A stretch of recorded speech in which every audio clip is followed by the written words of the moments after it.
Arin had lost everything. His family, his home, his dreams. All that remained was a small lantern, flickering weakly in the cold air. The world had turned its back on him. But something inside whispered, "Keep walking."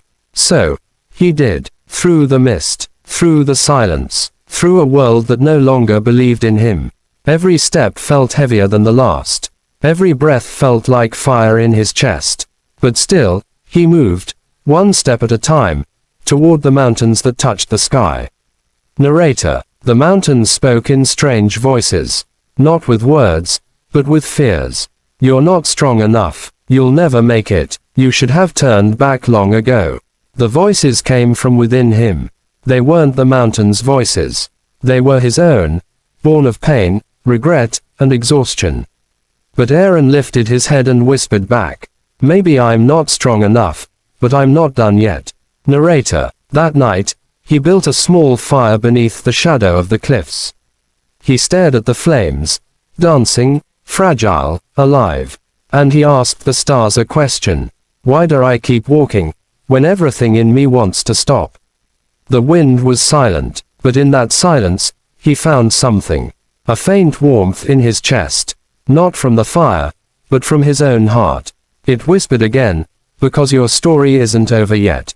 Narrator. Days turned into weeks. The skies grew darker, the winds crueler.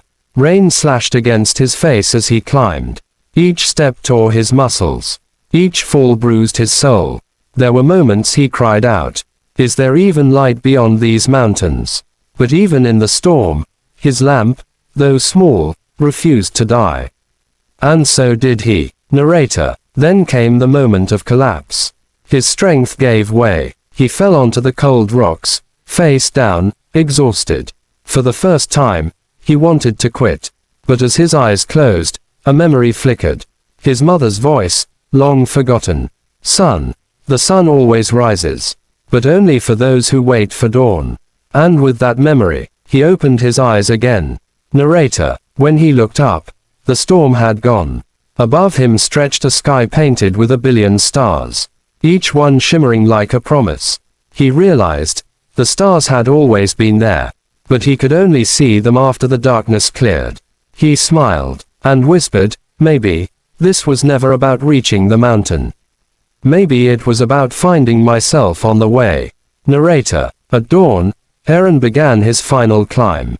Every muscle screamed, every breath burned, but his heart was silent, calm, focused. Because now, he wasn't climbing to escape the darkness. He was climbing to meet the light.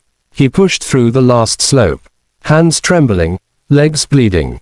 And as the sun broke over the horizon, he reached the top. Narrator. Soft, awed tone.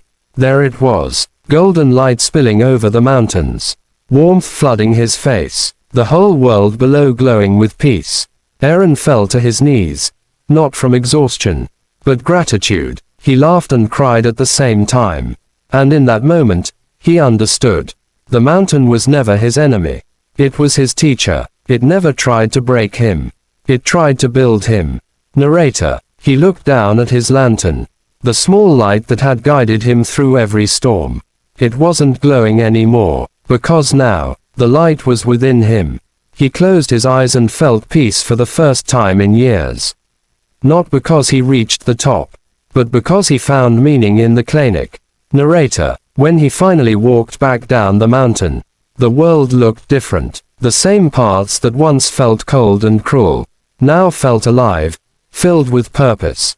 The traveler who had left broken, was returning whole. He was no longer running from the darkness. He was walking toward the light within him.